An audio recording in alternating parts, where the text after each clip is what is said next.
حضور صلی اللہ علیہ وسلم کے دور میں پیدا ہونا تو ہماری قسمت میں نہیں تھا کہ حضور صلی اللہ علیہ وسلم کی سامنے سے زیارت کر سکتے، لیکن صحابہ کرام رضوان اللہ تعالی علیہم اجمعین نے حضور پرنور صلی اللہ علیہ وسلم کے حلیہ مبارک کو بیان فرما دیا، جس کو سن کر دل کو تسکین پہنچے۔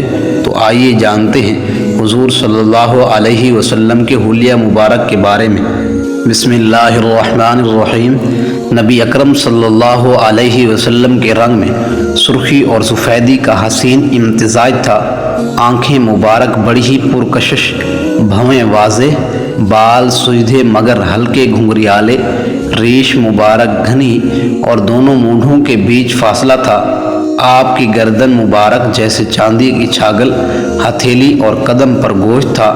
آپ صلی اللہ علیہ وسلم جب چلتے تھے تو لگتا تھا کہ جیسے اونچائی سے نیچے آ رہے ہوں، جب کھڑے ہوتے تو یوں محسوس ہوتا کہ جسے کسی چٹان سے نکل پڑے ہوں، جب کسی کی طرف متوجہ ہوتے تو مکمل طور پر متوجہ ہوتے، اسی کی طرف رخ کرتے تھے۔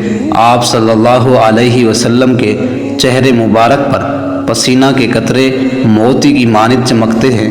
نہ آپ صلی اللہ علیہ وسلم پستہ قد، نہ ہی دراز قامت تھے۔ آپ صلی اللہ علیہ وسلم کے دونوں کندھوں کے درمیان مہر نبوت تھی۔ جو آپ صلی اللہ علیہ وسلم کو یکایک سے دیکھتا تھا مرعوب ہو جاتا تھا، جو آشنا ہو کر رہتا تھا وہ محبت کرنے لگتا تھا۔ آپ صلی اللہ علیہ وسلم سب سے زیادہ سخی اور سب سے زیادہ جرأت مند تھے۔ آپ صلی اللہ علیہ وسلم کے بات کرنے کا طرز سب سے سچا، ایفائے عہد میں سب سے پکے۔ آپ صلی اللہ علیہ وسلم کی طبیعت سب سے نرم۔ سید الکونین خیر الخلق صلی اللہ علیہ وسلم بہت ہی شاندار تھے۔ آپ کا قد مبارک میانہ تھا، لیکن مجمع میں سب سے زیادہ بلند معلوم ہوتے تھے۔ عظیم المرتبت محبوب خدا صلی اللہ علیہ وسلم کا چہرہ انور 14ویں کے چاند کی طرح چمکتا تھا۔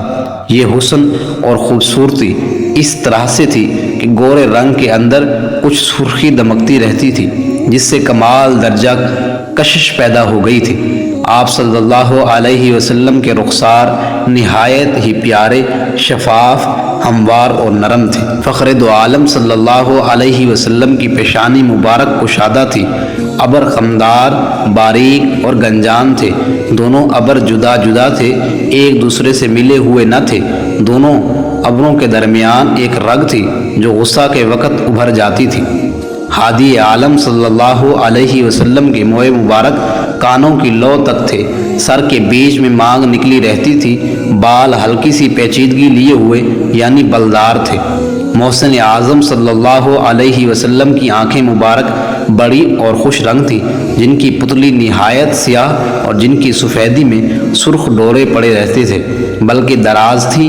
آپ صلی اللہ علیہ وسلم کے حسن سے نگاہ سیر نہ ہوتی تھی۔ رحمت عالم صلی اللہ علیہ وسلم کا منہ مبارک مناسب انداز کے ساتھ فراخ تھا۔ دندان مبارک باریک چمکدار تھے۔ سامنے کے دانتوں میں تھوڑا تھوڑا سا فاصلہ بھی تھا، جس سے بولنے مسکرانے کے وقت ایک نور نکلتا تھا۔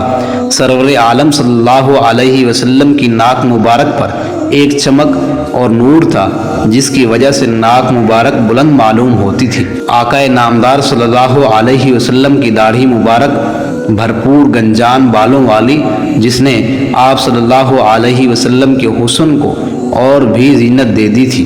امام الانبیاء صلی اللہ علیہ وسلم کی گردن مبارک ایسے پتلی اور خوبصورت تھی جیسے تصویر کی گردن تراشی ہوئی ہو، صفائی اور چمک میں چاندی جیسی تھی۔